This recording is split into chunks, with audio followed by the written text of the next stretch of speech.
Welcome to the SBR College Basketball. That's right, basketball closing line. I'm Ian Cameron for Sportsbook Review, joined by the big man on campus, Jeff Nadeau. Yeah, we've been doing college football on this show every Saturday since it began in September. Well, now it's time to turn the page. The regular season's over. It's college basketball taking center stage. This is really big, man, that first big Saturday card. Truly, it feels like that. First big Saturday college basketball card of the season where CBB takes center stage, ready to break down a lot of interesting games on this card.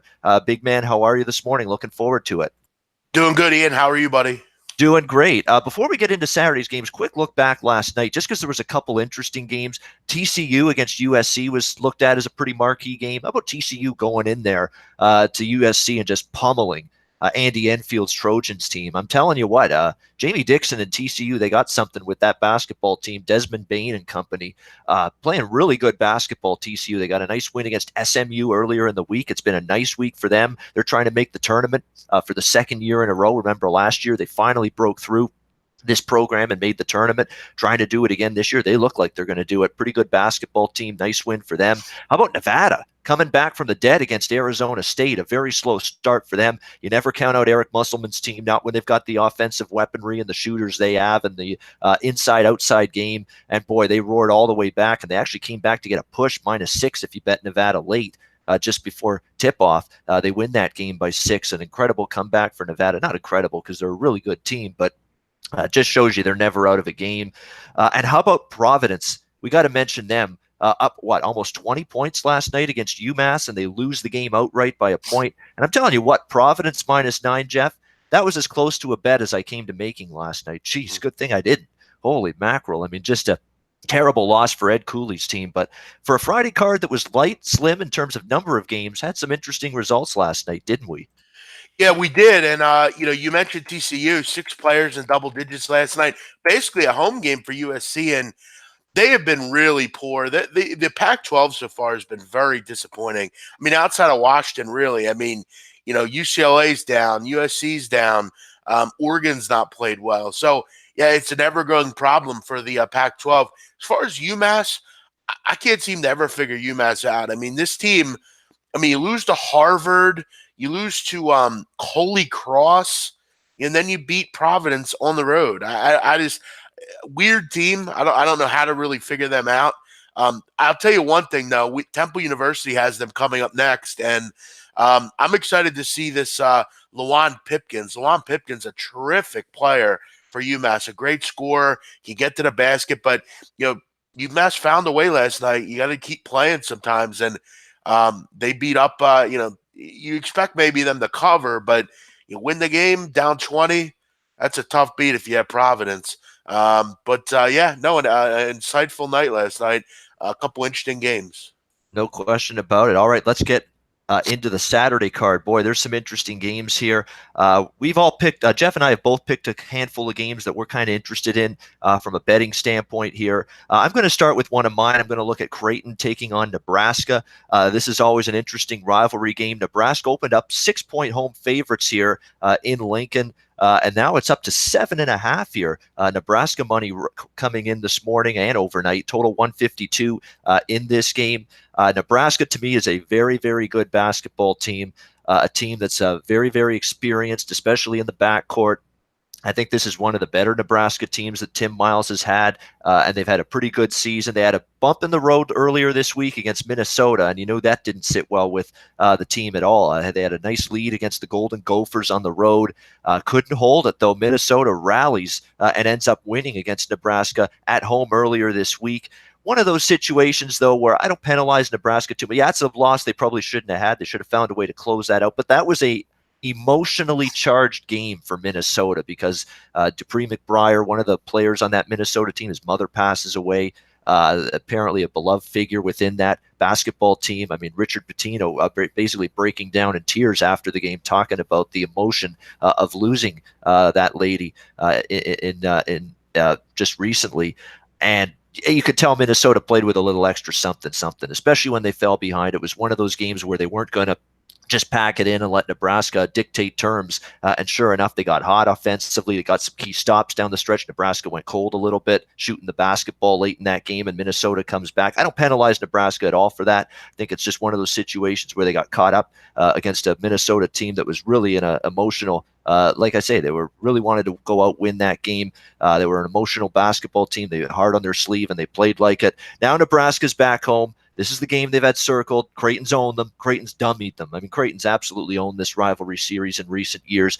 I think Nebraska finally gets them here. I was actually hoping for a little cheaper number, but I laid 6, 7.5. It's gone up. There's obviously people in agreement that, hey, Creighton's owned this series, yet here's Nebraska laying 6 and now 7.5. I think Nebraska finally takes care of business. That home court of theirs has always been strong, even when they've had some weaker Nebraska teams than this one. So I think Nebraska gets the job done. I think they have a good job, or a good chance, I should say, to get the job done by enough of a margin to cash a ticket here in this home favorite range. Yeah, Ian, I hate to disagree with you right away, but I'm going to. I have this number 4.5. 7.5 is too many points to me in this game, especially when you're getting a Creighton team, number 1 in the country in effective field goal percentage. This team under Greg McDermott, Ian, just know how to score the basketball. That's all there is to it. They're terrific from 3, terrific from 2. They just do a nice job of scoring. That's what they do at Creighton. You also look at the fact that you kind of mentioned it. This is a huge game in this state. A lot of people. You obviously got the Nebraska, the big boys, and then you got the guys from Omaha that are just kind of. They've always been a good mid-major. They're right there. I think these two teams are kind of right on par with each other.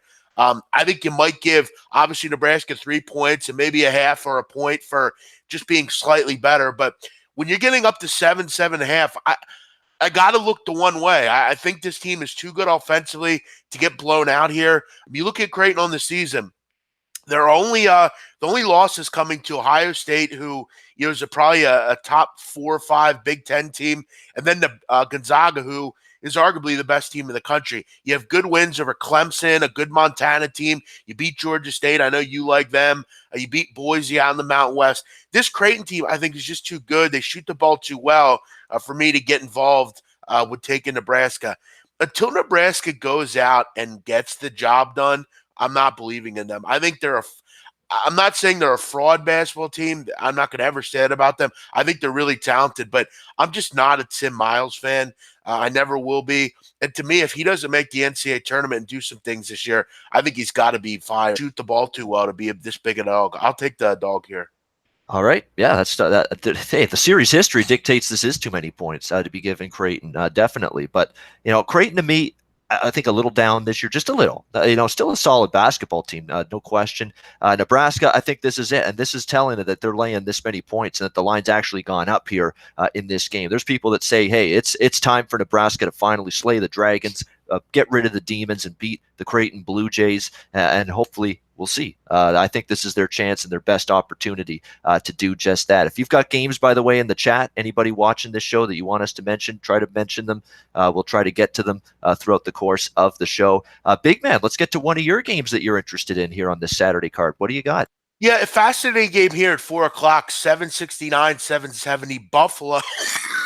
Buffalo, excuse me, taking on I have a cough here. Buffalo taking on. I think it's Buffalo plays such a great brand of basketball. It's just choking you all up inside. Yeah. Yeah, I'm blown away. Buffalo taking on St. Bonaventure. Now, this is another Ian, kind of a regional game. You look at Olean, not far away from Buffalo, kind of a game where they look at and they kind of say to themselves, okay, well, this is not our rival, but this is a team we don't really like very much. And, for Bonaventure for long periods of the season so far, I've been against them. I didn't think without Courtney Stockard, they were a very good basketball team, but they got Stockard back. And now all of a sudden, look, they're starting to win some basketball games. The problem I have here, Ian, is they're nowhere near what they were last year. They don't have the guard play to be what they were last year. And you look at the level of competition. I mean, they beat Siena, Delaware State, Canisius, and Jackson State. 2 of those teams are arguably the worst teams in the country. Now you're getting a Buffalo team. You got to go on the you got to face here that is just so good. I mean, really, every way you look at it, Buffalo, terrific defensively, terrific offensively, make their foul shots. They really just do everything you want as a basketball team. And I'm looking at this St. Bonaventure team, and I feel like maybe this is a number they would have got last year. I feel like this number should be a bit higher. I agree with the money move to Buffalo. I just look at this team and I just think they're way too talented. Is Courtney Stockard good? Yes, but he's still coming off of injury. I think outside of him, they're kind of hamstrung for talent. I think Nick Perkins, Jeremy Harris, Massenberg, Javon Graves, all those players. I just think they're far too good for St. Bonaventure. I kind of like Buffalo in a game where I think a lot of people will think that Bonnie can maybe hang being at home, and they got that kind of national prowess of being a team that's you can make the tournament every year, but they're not what they were last year. They're not close to being what they were last year. I like Buffalo in this game. Yeah, no argument here for me. I mean, unfortunately, I was on the losing end of trying to go against St. Bonaventure the other night with Siena, and man alive, I mean, Siena just had no shot in that game. And that's a team that had been 3-0 ATS in the road dog roll. Jamie on Christian's Siena team going into that game, and they were just non-competitive, blown off the floor. They couldn't make a basket. I think they were held to just 2 points in the first 10 minutes of that game, and they were done at that point. Didn't help that Evan Fisher, their second leading scorer, Siena, was a late scratch due to injury. That would have been nice to know in the morning, but unfortunately that just came to about 30 minutes before the game. But I don't think even if he's in there, Siena wins or covers that game. They were that bad. Defensively, they were picked apart. I'll give St. Bonnie's credit for one thing. They are missing, obviously, two just absolutely tremendous backcourt players from last year. I mean, Jalen Adams and Matt Mobley were phenomenal for that St. Bonaventure team a season ago. But to see them actually put together the wins and the record they've had to this point without those guys, now that Courtney Stockard, as you mentioned, big man's become the focal point, impressive stuff. But this is a big step up in class. I totally agree. Going up against this Buffalo team, Nate Oates has done a great job. There was concern when Bobby Hurley left. That's it for the good times at Buffalo. Not at all. Nate Oates has actually taken Buffalo and elevated them even more. And they are just a tremendous basketball team. We saw what they did. That was a coming out party for them in the tournament last year. And I agree. If I'm looking at a side in this game, I would look toward Buffalo. And you may be getting some better line value with Buffalo here, big man, because of the fact you just saw St. Bonaventure coming off a 40-point win against Siena, which probably gives them a little bit of a power rating adjustment that maybe they don't deserve. The good thing also here is Buffalo is a team that they're always going to be and have the ability to cover these kind of numbers because they play so fast. I mean, they score a lot of points.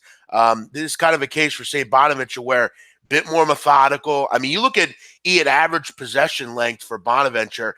They're up towards 19 seconds of possession. I mean, that's I think in the 300s as far as possession length. So I think a lot of the time it's them struggling in the half court a bit. Them having kind of waffling it offensively. So yeah, I think Buffalo looks pretty good here, Ian. What about you? I know you got Northwestern DePaul. That starts at 12. What do you like there? Yeah, unfortunately, the betting markets have beat me to a good number here in this game. I was looking at DePaul as a dog here. I think they're a little bit better. Northwestern in this price range, I never trust them. I mean, I like taking Northwestern in small favorite ranges, pick them underdog. Laying 9.5 is not something I want to do, but now you have to lay 7.5. There's been DePaul money showing up in this game. It's a tricky spot for Northwestern. I mean, they had two Big Ten games, two really intense games back-to-back against Indiana and Michigan, two very tough, hard-fought games that they end up on the losing effort in. Frustrating for Chris Collins and this Northwestern team. I'm just worried about that now. And I know it's still a team in your state, should be up for it, but it's outside the conference now. Can you get back on the saddle? Have that focus, have that execution to win this game by a big margin here. I'm not so sure. I think DePaul a little bit better this season in terms of overall talent. I think defensively, we know DePaul's been absolutely dreadful in years past defensively. I think they're showing at least a few signs of improvement at that end of the basketball court, which is obviously something that they have been lacking in years past. Again, we've had some line value taken away. There's been some early DePaul money, so I'm a little bit less anxious to take them now at this current number, but I still like DePaul there. I think we have a competitive game. Actually, a lot of DePaul money. A lot of people liking the Blue Demons here. And look, I don't disagree. I think DePaul is a team that And I think that's where the Big East is so strong. I mean, you really look at like DePaul, who you probably would rank as the worst team in this conference, but even them, I mean, pretty good. I mean, Eli Kane, they have a decent coach in Dave Lateo. Max Strus has done a nice job, the German. And you look at offensively. I mean, frankly, it surprised me to learn that they're like right around 50th in the country in a 2-point percentage. They do a nice job of getting to the basket, scoring the basketball. Now, I will say this. The problem I have with DePaul is they're not a team. They're really dead set on getting into the penetrating, getting into the hoop, getting to the basket. They don't shoot threes. They're not an effective 3-point shooting team. Which, again, if you wall off the paint and don't allow you to get inside, it's going to be difficult for DePaul to be effective in this game. But yeah, I mean, I think offensively they're okay. I actually don't mind DePaul, but for me, this is a bit of a step up in competition.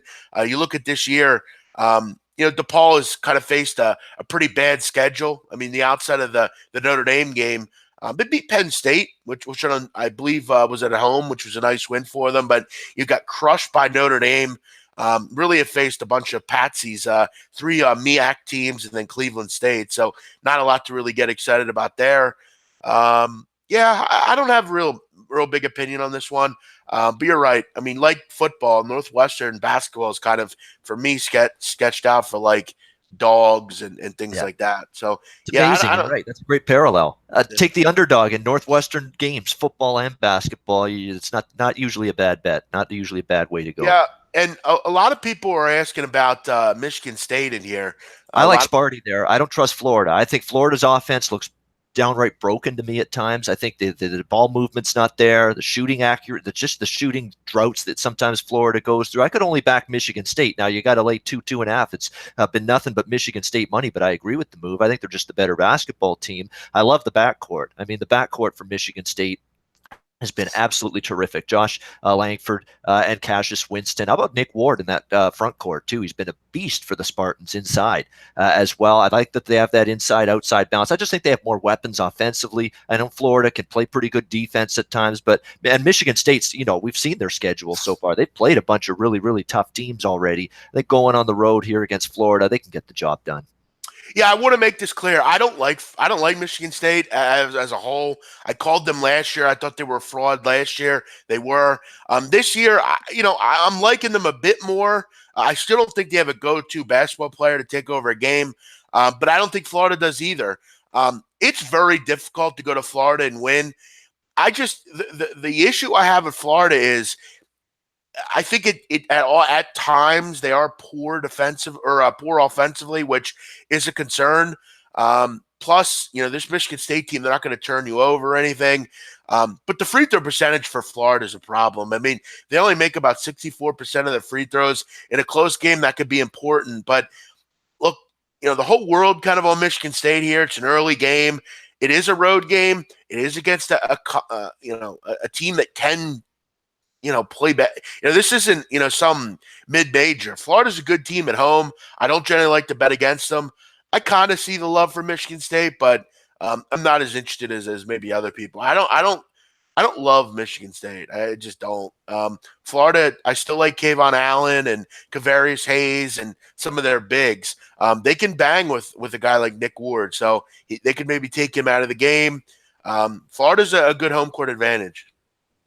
Yeah, I mean, it's not going to be easy. Not a cakewalk. I just think Michigan State's been, battle-tested, played really well, can get the job done. How about the backyard brawl, basketball version? That's a noon start. Pitt and West Virginia. Pitt's taking money, 11.5 down to 9.5, 147.5, 148.5 the total. Maybe that's response to West Virginia hasn't looked in sync at times this season. We already saw them lose to Buffalo. They just lost to this Florida team, West Virginia, earlier this week. So Huggy Bear, I'll tell you what, he's going to be a grizzly bear if his team doesn't wake up and play with a little bit more consistency moving forward. Can Pitt, though? I mean, this is Pitt now going on the road to Morgantown. I know Jeff Capel's got this team playing hard on a regular basis, competitive. They've actually played they played Iowa played them very well for the most part in a recent game. Pitt, obviously offensively, they're at least trying to play with a bit more pace. They're at least not that nails on a chalkboard, brutal to watch, make your eyes bleed offense that they were last year under Kevin Stallings.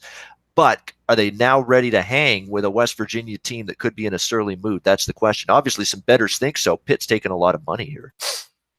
Yeah, yeah. No, this is interesting because Pitt fits the profile of a team you'd want to bet against West Virginia. You don't know what you have. Maybe a little bit of an unproven backcourt, but a backcourt that's played well for the most part. But they're still a young group. They're still a team trying to get kind of their chemistry right and cohesiveness. Defensively, Pittsburgh's looked pretty good, man. Honestly, they've only allowed 44% effective field goal. They've done a nice job turning their opponents over.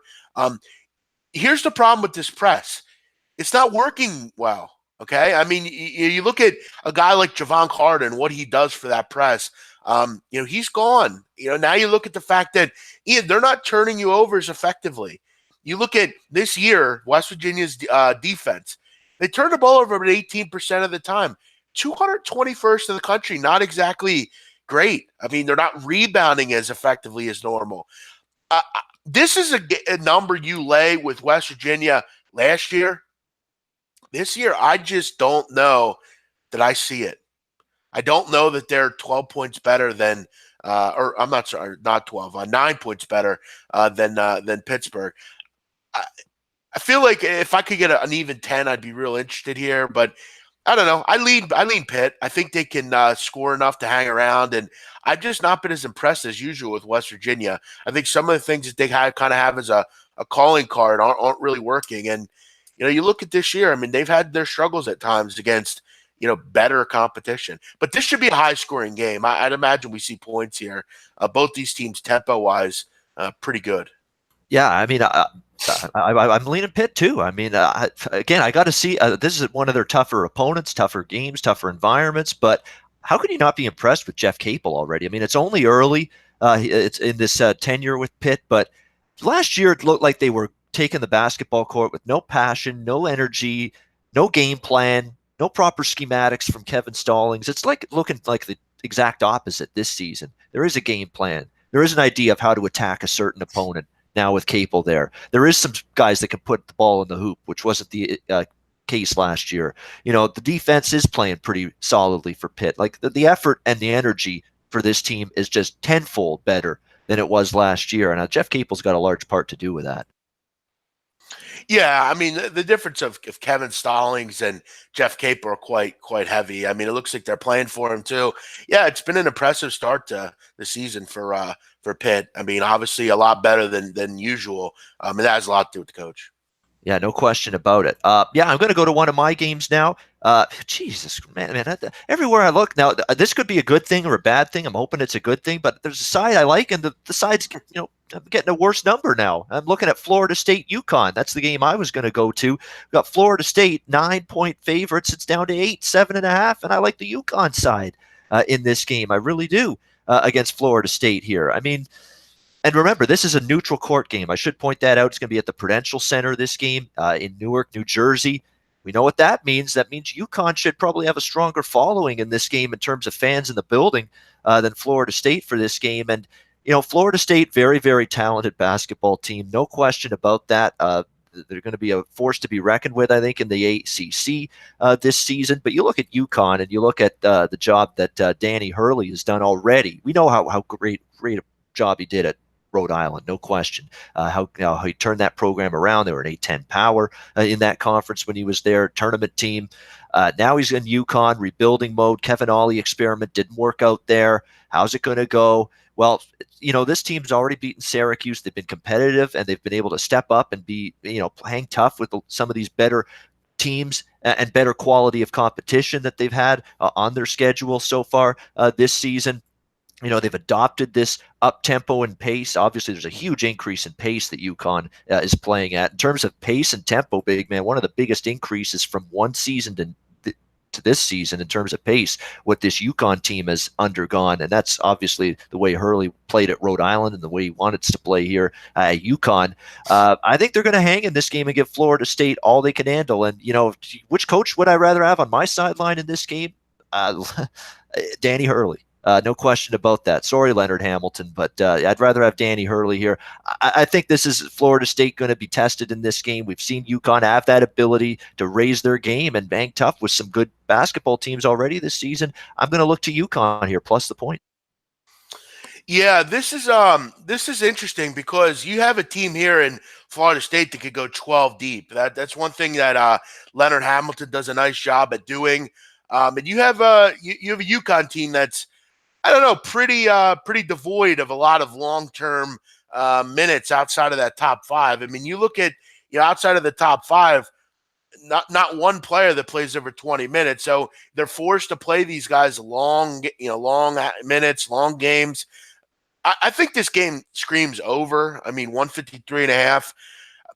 I would think it gets into the mid 150s, minimum. I mean, you look at both these groups, very quick, both get up the court, decide quickly, make effective decisions. And both these teams pretty good shooting the ball. Both, as far as effective field goal percentage, do a nice job. They both are solid from 3-point range. Both get to the foul and make their foul shots. That's one thing about Florida State. With all those bigs and high energy players, they're all very good shooting the free throws. 77%. You look at UConn, about 70%. So I think you're going to have more of an up tempo game, probably a pretty physical game. I don't know that UConn can bang with Florida State on the block. That's a big concern for me.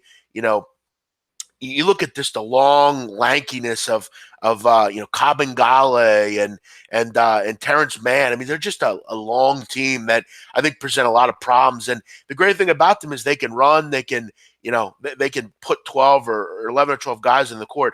I think PJ Savoy, MJ Walker, Terrence Forrest, I think this team's really good. I wouldn't be surprised if they make a real nice run in March. They have the boys to hang.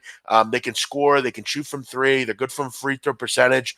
I think they're in this game is a high scoring game. I'm looking over in this game.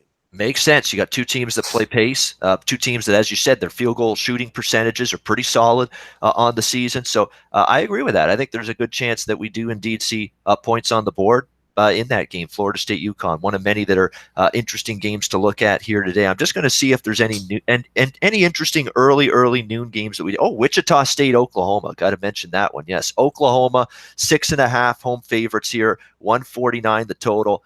I'm telling you what. If you look at Wichita State in their very first game of the season, it was a home game against Louisiana Tech. You looked at their performance in that game and you would have said to yourself, this is going to be a long year for Greg Marshall's Wichita State team.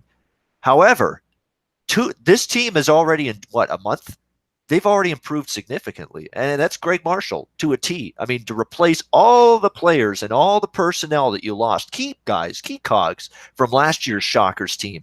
You knew it was going to be an adjustment. It was going to take time. But this team's already improved, I think, significantly from that first game to where they are now. I mean, there's still ways to go. There's still room for improvement. But I think Wichita State, even with all the guys they lost last year, when February and March rolls around, they're going to be dangerous again because that's just the way Greg Marshall is. He gets teams better as the season progresses. So watch out for them now. Now, can they take on Oklahoma? Are they ready to take on the Sooners here? This game's not on Oklahoma's campus in Norman, I believe. This is in Oklahoma City. So this is a Thunder Arena. Yeah, exactly. It's at the Chesapeake Arena, whatever they call it now. Oklahoma City Thunder's home arena. So that's where this game's going to be. Not a true home court for Oklahoma, but obviously they'll have the edge. Should have the edge, at least in terms of fan support. We'll see if Wichita State's ready to hang with Oklahoma here. I think Oklahoma's still a pretty good basketball team. I think it's a little overvalued, overrated that, Trae Young's gone and it's not going to be the same basketball team this year. I think they're still pretty good, if you ask me. Very interesting game. This is going to be a good measuring stick game for Wichita State, but Oklahoma should win, could cover, in my opinion. But, you're getting 6.5 with Wichita State, who at least game to game seem to be showing me incremental improvement as the season goes on. So I'm not in a rush to lay the points here with Oklahoma. You got any thoughts, big man, on this one? Yeah, I think they're better without. I think this team is much better than last year's team, and that had a lot to do with being so one-dimensional with Trae Young. And this team was bad on defense. Okay, I mean they figured that out a little bit. I mean, you look at offensively, they're a little bit more well-rounded. I think defensively, they've improved significantly. I mean, I got to be impressed with the fact that, teams are, against them are only, shooting about, I mean, it's not great, but it's better than what. I mean, they're giving up 80 points a game last year regularly. Ian, remember that? I mean, one of the worst defensive teams, only giving up 67 points a game this year. They're rebounding the ball with a lot of fervor, doing a nice job doing that. Yeah, I mean, I think Wichita's hanging. I'm not overly impressed with what they've done, but I look at Oklahoma. I mean, Oklahoma, you beat Wofford, Florida, Dayton, North Texas. You know, they're pretty good under Grant McCaslin. Beat Notre Dame in their last game. I feel like every time I bet against Oklahoma, it ends bad for me. I think they're better than people think. Lon Kruger, that's a lot of testament to him being a good coach and getting out. No offense to that Trey Young, the dead wood. I mean, he hurt this team as far as more than helping them. They just weren't very well rounded without him. You also look at the fact that they go out and pick up a guy like an Austin Reeves who has done some decent things for Oklahoma, who played at Wichita. They've a lot of bodies that have done a nice job. I hate to say it. I kind of think might be a game where Oklahoma gets it really going a little bit, beats a good opponent, and exploits Wichita a bit. But I see your reasoning. Wichita is still hanging, but they don't have a lot of really talented players in that team. Well, they lost a ton from last year. I mean, just an absolute Shamit. I mean, you go on down the list, all the key players that they lost from last year, and you knew it was going to take Greg Marshall time to get things rolling again, and it still might take him time. But at least I'm seeing them, be competitive in a lot of games. After that first game, which was just a complete debacle, we've seen competitive efforts. One thing that I would add, and this is something important to mention, this number's around 7, 6.5, 7. You look at what the likelihood at the last 40 seconds of this game, it's going to be Oklahoma having to make foul shots to put this game through. And, I mean, 66% from the line, not great. I mean, 258th.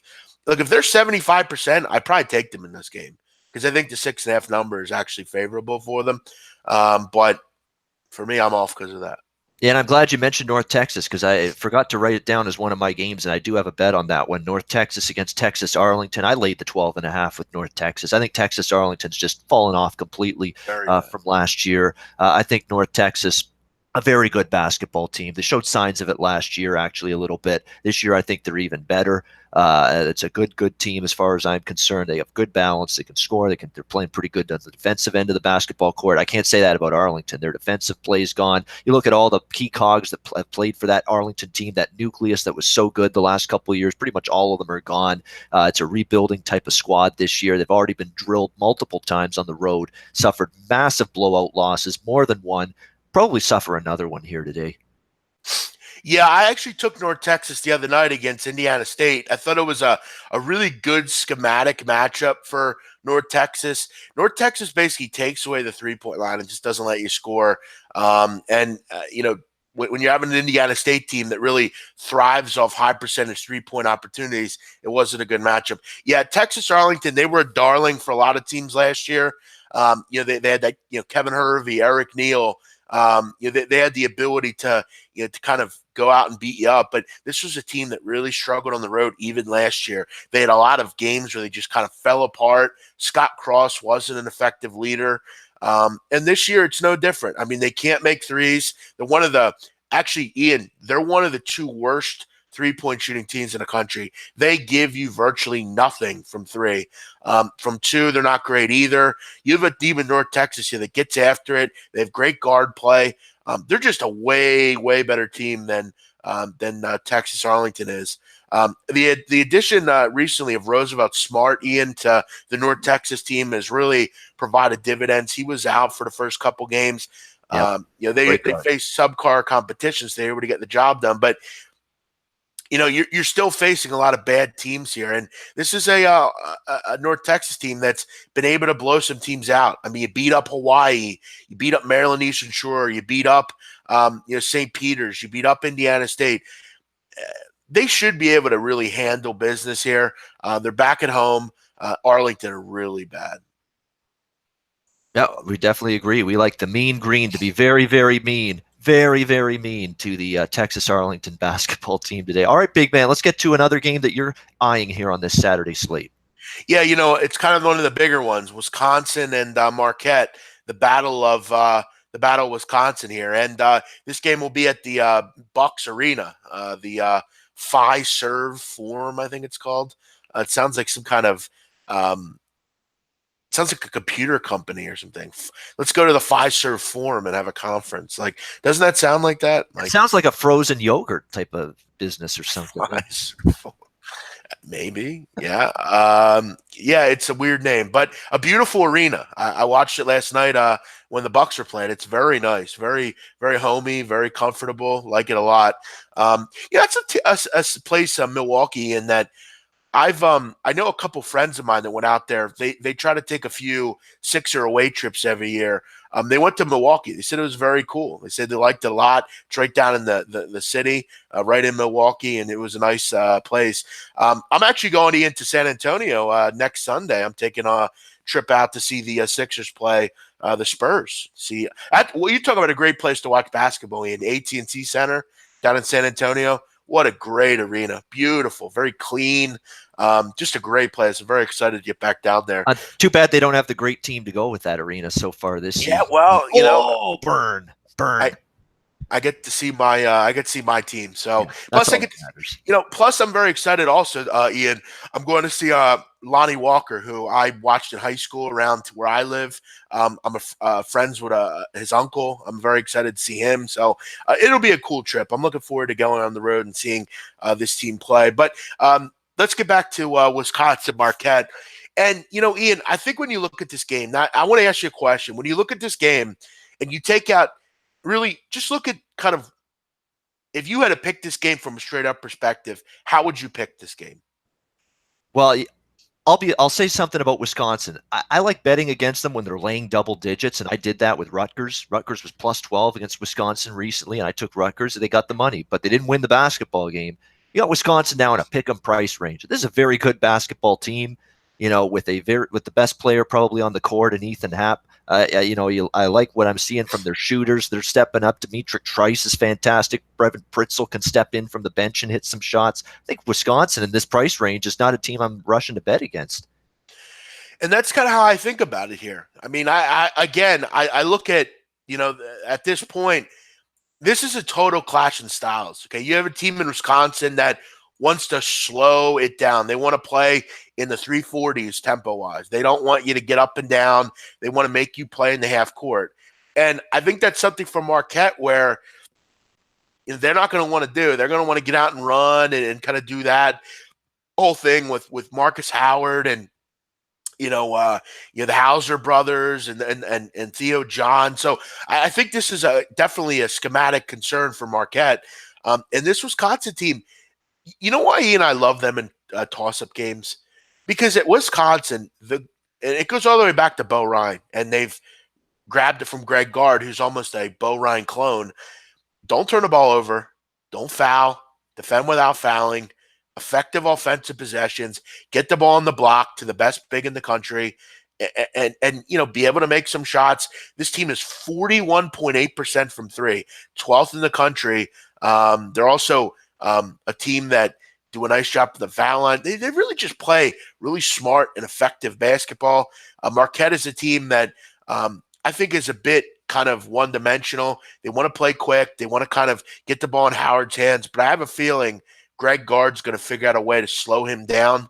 In this kind of game, with this kind of defense, with this kind of tempo, and the fact that they don't make mistakes, Wisconsin's almost like Army in football or Navy or one of those teams. They just don't make mistakes. They don't get penalized. They don't do stupid things. I really like them in this spot. There we go. We're waiting for the mic to unmute. There we go. Yes, and Wisconsin can get the job done on the road, big man. That you want teams that don't crack in the pressure of road environments. They've already won at Xavier. They've already won at Iowa on the road this season. They're 9-0 against the spread. Their last 9 road games. It's a team that doesn't just cripple under the pressure of being on the road away from the Kohl Center. They've been able to win games away from home. Wisconsin. I like Marquette a lot. I cashed a lot with Marquette last year. I like the Hauser. The both Hausers, Marcus Howard, fantastic shooter, obviously offensively for this team.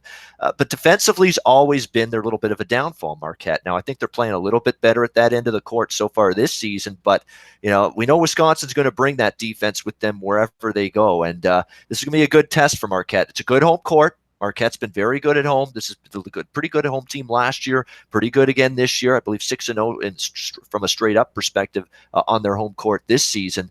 But going to be a good test against Wisconsin. And again, now Wisconsin's plus 1.5 here in this game. Yeah, with the experience they have, with Happ, with Trice, with guys that can absolutely get it done, inside, outside balance, defense, rebounding. They bring that. They shoot, make their free throws. It's tough for me to, at this price range, even though as much as I like Marquette, to bet against Wisconsin here. Yeah, it's just not something I want to do, kind of overly often. I mean, they're just a team that beat you. They have a really good offensive team this year. They can shoot the ball at a high level. Someone's asking about Happ in the NBA. Look, I don't know that I see it. I mean, he's maybe a second round kind of player. Yeah. But being a starter in this league, there's no shot. His inability of shooting, he doesn't have great size. As far as the size he has is good, but he doesn't necessarily move like the other players that are his size. I mean, 6'9", but he's kind of a bit slower. He's not as aggressive. He's not as strong. I mean, I don't know that I see it. Now, Mike Daum, on the other hand, I could see. I could see him in the league as kind of I kind of use this comparison, a Mike Muscala type. I could see that for Mike Daum because of his ability to shoot the basketball. Mike Daum's issue is going to be defensively, though, Ian. He's definitely going to have to improve himself as a defender. There's no question about that at the next level. And I kind of agree with Ethan Happ. There's potential for him to be decent off the bench a little bit, contribute in that form. He won't be a starter. Maybe Ethan Happ is just going to be your next Adam Morrison, a great college player, but just not going to work out at the NBA level. He just doesn't. In today's NBA, you have to, unless you're Ben Simmons or something, you have to, or you're a guard, you have to be able to shoot the ball. You have to step out and be able to shoot it. I'm not sure he can do that. I just think he's a bit too slow, personally. But maybe a second round pick. He could flirt with The problem with that is like Sam Decker. Even you look at a guy like Sam Decker. Sam Decker had a jump shot, but Sam Decker's he's just too slow. He falls into that a slow white guy kind of thing. And that's kind of the problem. So, yeah, I don't know. Maybe a second rounder.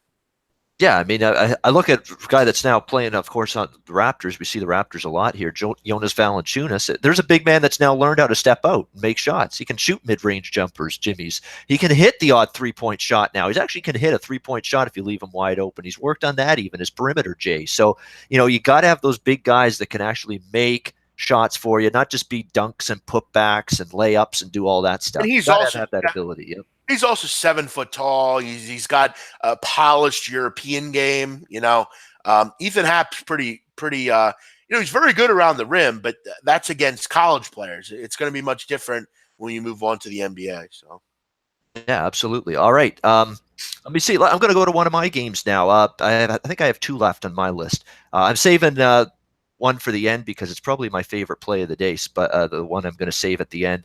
This one, though, first is Loyola Chicago taking on Maryland. We've got Maryland 9.5, 135.5 the total. Something wrong with Loyola Chicago a little bit this season. It's been an uneven start. There's no question. Some ups, some downs. They got absolutely just blown out by Nevada recently in a big step-up game for the Ramblers. It's been a little bit of a shaky start for the Cinderella darlings of the NCAA tournament a year ago. And Sister Jean's disappeared. We've lost track of where she is. All of a sudden, she's gone back into hiding, it looks like. She passed away. Oh, she did. Jeez, that's right. Did I not know that? Nah, I'm kidding. I don't know. No, she's gone into hiding. Joke. Bad joke, yeah. I mean, I'm like, geez, I didn't hear any. I would have heard something about that, I'm sure, yeah. That's what I thought. Very good. That just goes to show you how much... You actually had me believing for a second that actually happened. That just goes to show you your team is... Their team played so well, yet all we see is her. It's like, I know. Where's the team? Yeah, where's the team? Yeah. And it's funny because this team still got a lot of those key components back. Leighton Custer's still there. Cameron Krautwig's still there. Yet this team is just not Yeah, but quite. you lost Andre Jackson, you Yep. lost Dante Ingram. Those are important players, man. They're important players. No question about that. I'm actually going to be on Loyola here in this game. I kind of like them here. For Maryland, it's one of those weird spots. I mean, they were balls to the wall against Purdue the other night. That was a fantastic basketball game. It was an intense game. It was back and forth. Maryland actually let it slip. Purdue comes back, gets them, and beats them 62-60. Great game, back and forth. Only one day between that Purdue game and this one. There's actually an extra day of rest and prep for Loyola Chicago for this game. And I'm always interested in these underdogs, these decent to good mid-major teams that are going on the road, catching big points against the power teams. I mean, that's one of the theories I used with Georgia State against Alabama earlier this week. They need to boost the resumes. They need to have good showings in these games, show what you can do against some of these better teams and bigger schools. And I think you're going to get that kind of effort from Loyola Chicago today. Obviously, they lost the last game against Ball State. Not a good one, and no question about that. They were laying 5. They lose outright. I think defensively they've slipped. I think they're relying a lot more on Custer this year because, again, as a big man mentioned, you lose Jackson and Ingram, 2 big losses from that team last year that were key components in that great run in March. But I think Loyola Chicago fires back with whatever their A game is. I think you'll see it today. And I think it'll be enough maybe to slip inside this number. So, again, not my strongest play today, but I like Loyola enough to take a shot plus 9.5. Yeah, I think the number's a bit too high. But I'll tell you what, Loyola better watch out because they could get really destroyed on the boards here. I mean, this Maryland team are really good rebounders. I mean, Bruno Fernando is terrific, averaging over 10 boards a game. Cameron Krutwig has to learn how to rebound the basketball, or this could be a long, long, long day. Maryland has found ways, kind of figure it out all of a sudden. This is a team that I think people kind of forget about. You look at the game against Purdue, right in it, right in that game against Virginia as well. Overall, they've been really impressive. And this has been kind of a season for Loyola where, nothing's really went your way. But now you have a chance to maybe right your wrongs. But this is a team that must rebound. They got to get to some loose balls. They got to win 50-50 balls because if they don't, I think they're going to have major issues today. And who else can step up? Where's the depth on this team? Okay, you have 3 players in double figures. Okay, you have no one outside of those top 3. Where's the rest of this team? Where's Bruno Skok now? Where's Ahir Ugak? All these guys preseason, I thought the Europeans would come over and give them a nice little boost. They haven't given them. This team has struggled to score at times. They've not rebounded well, and they don't make foul shots. And that's one of the ways, as a dog, you hang in games. That's one of the ways Drake last year hung in a lot of games. Drake was a 75% foul shooting plus team. They made their foul shots. When you're a dog getting 9, 10 points, you got to find ways to rebound, get extra possessions, they're a good shooting team. They shoot 49%, but they need points to fouling. Ian, if you're giving me, look, if Loyola was a 71% foul shooting team, I'd buy on them here. But I think they're going to just give too many points away at the line. I don't think the 50-50 balls are going to be there for them. I just don't know how good this team is. Custer, I like, and when we get to MVC play, I expect them to do quite well. But I don't know. This is another tough game, and it's, on the road. I don't know about this one. All right, so Loyola Chicago for me, and that's just basically tough game. Big Man says not much opinion on that one. Let's get to one that you do have an opinion on because I think you got another game or two on your list. What are you looking at now? Yeah, I'm actually going to go off kind of the record and talk about a game that I didn't send you, but I think we can, kind of agree. St. Joe's Villanova probably needs to be talked about. 2:00, Finneran Pavilion, 7:43, 7:44. You obviously have a big 5 game here between a team in St. Joe's that I think are good enough to win the Atlantic 10 this year, and a Villanova team that I think did they maybe figure it out last week against the Temple Owls. Temple kind of played well in that game, but Villanova's defense is improving. It's starting to get there a little bit. You look at 2 out of the last 3 games, they've held an opponent to 60 points or less. and actually 3 or 4 or 5 they've held an opponent to 60 or less. So they're doing a nice job. They're going to be tested today against the St. Joe's team, Ian, that um, doesn't turn it over. And Ian, that's one thing about Martelli's team you love most. This team is first in the country in turnover percentage on offense. Only turn the ball over 11% of the time. They're very good with the basketball. They take care of it. And that's one thing under Martelli they've always been good at. St. Joe's basically lets it fly from three. Very good from three. They're going to space you out. They're going to move the ball effectively and get open looks. They're pretty good from two as well. Do a nice job at the foul line. I think this is too many points, Ian, to me. I think St. Joe's, I think on a neutral court again against Temple, I think they'd beat them. And if you say to me, who's the better overall team, I would take St. Joe's. I think this is just the team that will give Villanova some problems. It's a Big Five game. It's a game that will be awesome to watch. And per usual, I'm looking forward to it. Ian, there's no city better in America for basketball in Philadelphia. None. And if you can find one, I'd like to hear it. Philadelphia is the basketball king in this country as far as great hoops. This is going to be a terrific game. I'll take the lofty number here. People buying into Villanova a little too much here. I think St. Joe's has an offense that can hang with them. I'm a glutton for punishment trying to bet against Villanova because I did it the other night against Temple, and that was a brutal. I think I got 9 or 9.5. I lost by a point on it. It was so brutal to watch that slip away from the Temple Owls the way it did down the stretch. But what else is new? I mean, it's like banging a head against the wall trying to beat that Villanova team for Temple. You know that better than anyone, and they couldn't get the job done again.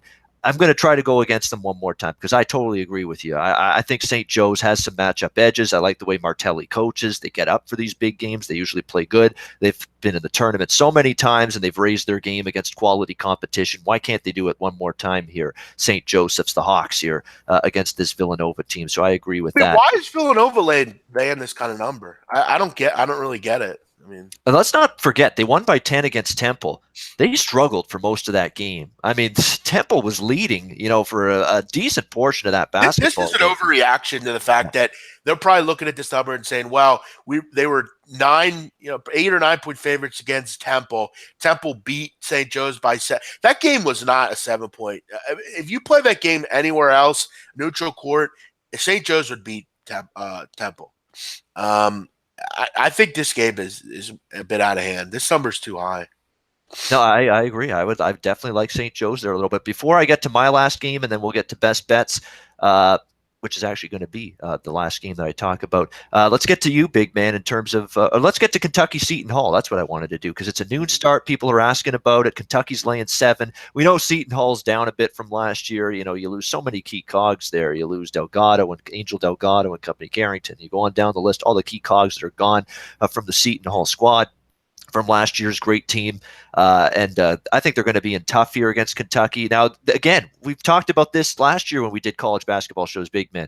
These big teams in these road games away from home in these early starts, sometimes it's tricky to lay points with them like you are Kentucky here. But boy, doesn't Kentucky just have a lot of athleticism, depth advantages here over Seton Hall. It's hard to envision them losing this game. It's just a question of do they cover 7 here away from home? I'm not in any rush to fade Kentucky, just put it that way.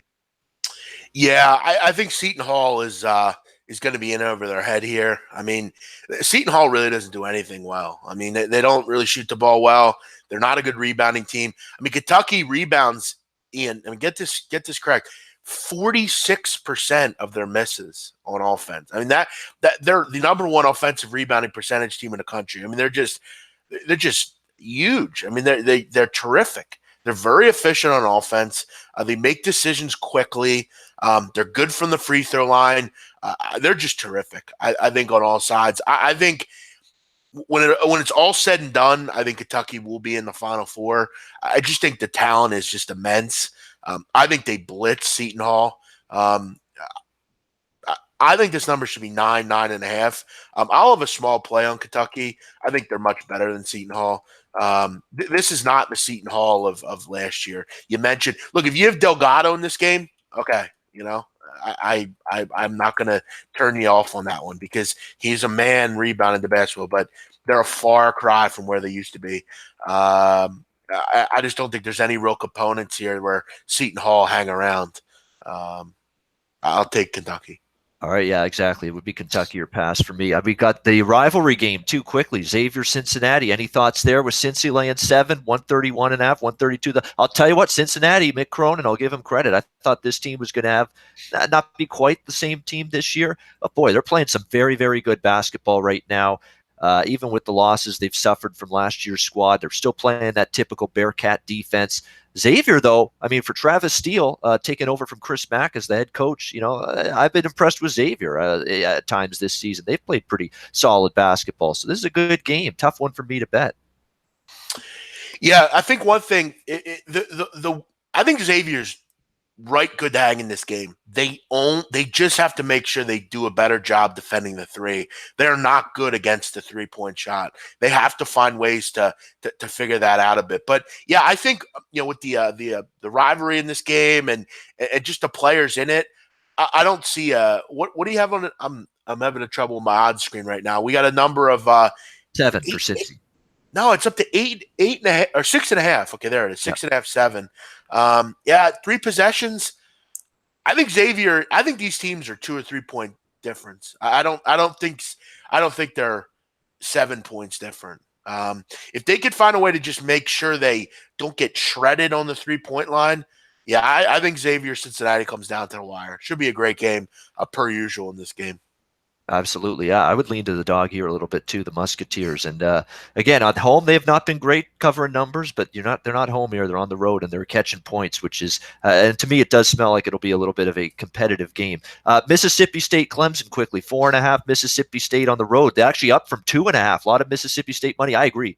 I think they got a good team, Ben Howland and company down there with that Mississippi State group. Clemson, I don't know. We're going round and round in circles with this Clemson team year after year. I know Big Man's not the biggest Brownell fan. We know that. What do you think here with Mississippi State? Do you agree with that move there? Yeah, I hate Brownell for anyone that's yours. Yeah, I like Mississippi State. I like them in this kind of spot. I think defensively they're much better than Clemson. I didn't look into this one much, but yeah, I lean Bulldogs. All right. How about Houston Okie State? I think you had did you have something on that one? I think you did. Yeah, I was gonna go over this one. We kind of ran out of time. I kind of like Houston here. I think this is a big game for them on the road. It's a way for them to kind of enhance their profile a little bit. Oklahoma State's a tough team to kind of get involved with. They always kind of seem to beat me, but I think Houston's maybe worth a look here. But as I kind of look over more and more, I'll tell you a game that I do have a decent interest on, and that's Yale. I think Yale could be an interesting team tonight for Duke. Duke has kind of just rolled teams. They've had no trouble beating up on bad opponents. Something tells me this is maybe a few too many points. For anyone that's curious, Yale is top 90 in the country. And they're pretty good under James Jones. They're a smart group, of course. They're from Yale, but they're really good on offense. Really good.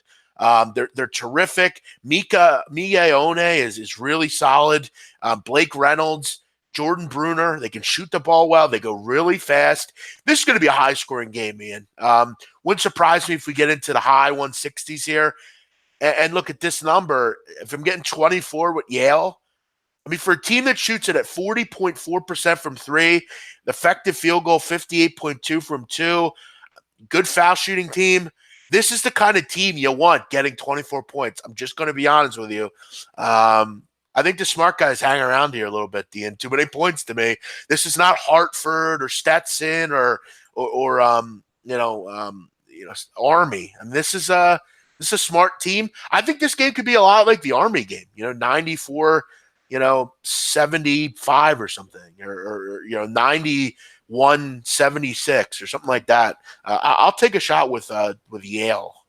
I don't argue with that because for the one simple premise, big man, you're not getting any value in the betting markets with Duke right now. You're just not. I mean, they are that good. They've been on TV. They've crushed multiple teams. They've beaten really, really good teams. They've played really, really good teams. People know how good Duke is. If you find some other things to do with college basketball betting than bet Duke game in and game out, because I guarantee you're going to be a money loser and a point spread loser basically long term if you bet Duke game in and game out. You're just not going to get the bargains. There's going to be flat spots in their schedule where they don't raise their game. Maybe this is one of them. And we know Yale, you're right, with that offensive efficiency they have, definitely capable of hanging around. All right, guys, we love to get through every game, but we've run out of time. We're at the end of the hour, but we try to get through as many as possible. Let's wrap it up with best bets. Big man, let's start with you. What do you got for maybe a best bet? I'll have some fun here. And obviously my picks will be out a little bit later. I don't really have much on this 12 o'clock card that I like, but as far as for me, my picks are improving. I had a tough start to the season, but as usual, I figured it out, and I think I'll be fine.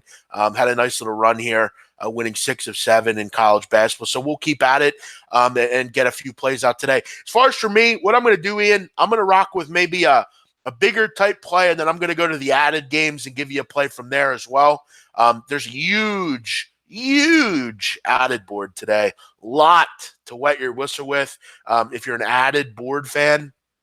And I'm going to go right to that board. Added games, 1 o'clock Eastern. I like LIU Brooklyn +5 against St. Peter's. St. Peter's are not good. I mean, I think you know that, Ian. They're not a good basketball team. They're laying points here. PU is that's what you say for St. Peter's. They're laying points to a team in LIU Brooklyn that I think are actually pretty solid. I think this is too many points. LIU Brooklyn, I like Raekwon Clark a lot. Jayshon Augusto, Julian Van Sowers. I always have a real soft spot for LIU. The guard plays terrific. Clark's a nice player down low. I think this is too many points. St. Peter's, I think this comes down to the wire. I think LIU hangs around in this one. And then as far as the games we talked about, I'm going to take Wisconsin. I think they, I kind of outlined why I like them, and I'm going to rock with them. All right, Wisconsin and LIU Brooklyn off the added board. And for me, my best bet's a game I haven't talked about yet. Hey, I don't normally do this. I'm a little guarded with, games I send out, but I sent this one out. It was clearly my favorite game today, and it still is. We're going to look at the old rivalry game, Georgetown-Syracuse. I like Georgetown +11, and I like it quite a bit. Georgetown, all they do is cover as road dogs. You look at last year under Patrick Ewing. They were phenomenal. You don't lay points with Georgetown, but you damn sure take points with Georgetown. They were tremendous, outstanding, phenomenal. I don't have enough words to describe how good they were catching points as road underdogs last year. I think the only time they didn't was against Villanova, and there's really no shame in that. Look at them this year. Again, they've been great catching points on the road. In Illinois, they got the job done earlier this season in that role, won outright as big dogs there. Syracuse still has some issues at times offensively. Frank Howard hasn't exactly lit it up to the extent that they were hoping for from him. They got the standout offensive performance from O'Shea Brissett the last game when they beat up on Northeastern Syracuse. That I don't think is going to duplicate itself. Georgetown has some bodies in there, can contain him. Jesse Govan's been great for Georgetown so far. And this freshman guard of theirs, James Aquino, he's really, really played well for the Hoyas. He's given them some scoring out of that backcourt. I think that's going to be key. Georgetown's seen the 2-3 zone under Boeheim more than enough to know what to expect. They play Syracuse every year. They're great in this road dog role. And you look at the recent meetings, big man, against Syracuse. Each of the last 3 meetings, 15, 16, and 17, the last 3 years, 7-point margins of victory in all 3 games. 7-point margin of victory, regardless of who gets it in this game, cashes a ticket with Georgetown. I like them plus points. I think they're right in this game. If they steal the win, it wouldn't shock me. It really wouldn't, but I think this is a competitive game throughout. Give me Georgetown +11 for my best bet.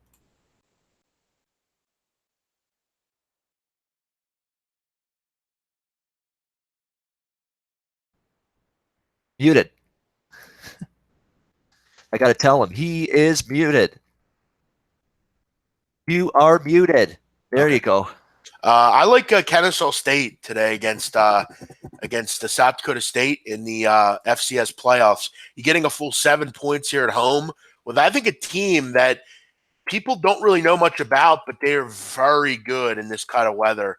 It's raining down in Kennesaw. It's going to be rain all day. You got some kind of raw conditions. Kennesaw, one of the best rushing offenses in the FCS. Very good defense as well. I think they're going to hamstring this South Dakota State team who want optimal conditions. They like to throw the ball around a little bit. I like Kennesaw +7 in the FCS playoffs, Ian. All right, there you go. FCS football playoffs. And I like Army-Navy over the total, 40.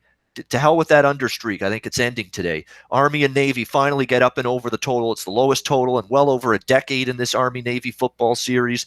I like that one, over the total, Army and Navy in that game. And I'll be watching it. It's always a great game to watch. It's pomp and pageantry and all that stuff's fun. It's a great thing. I like that it's a standalone college football game in the FBS, so I'll be watching that, watching a lot of college basketball, watching a lot of NHL, watching UFC tonight, a great pay-per-view. I'll be making some bets with that as well here in Toronto, that event. So lots of stuff to keep you busy today. That's going to wrap up the show. Great show. Yeah, also, yeah, go ahead. just want to point this out. I'm not sure who did the event for this game or for this show. They put Army Navy. If we're confusing people, sorry, but maybe we should. I guess we need to talk to them a little bit about what to put on these things because we talked about Army Navy. I talked about this game like 8 times this week. I see there's a guy on here that keeps asking about it. Again, our apologies. This is a college hoop show now. We probably have to let them know about that. It is. I mean, because what do you got for football? You got FCS, and half the people don't pay attention to that. And you got Army Navy. That's all you got in football today. So this show today and moving forward, just so I know, just so everybody knows, it's college basketball moving forward. And for those of you that ask, where's your college basketball play of the day video today? There's not going to be one on Saturday. This is the play of the day video. I'm giving out all my plays today right here on a 1-hour college basketball show. So don't ask me if I've got a college basketball play of the day video on Saturdays. There will not be one because this show is my college basketball play of the day video essentially in its place. All right. We got that off our chest. We're good. Thanks to everyone, though, for tuning in all seriousness. We love having you tuning in, watching the show. We'll be back next Saturday with our next edition of the college basketball. That's right. College basketball closing line right here on sportsbookreview.com.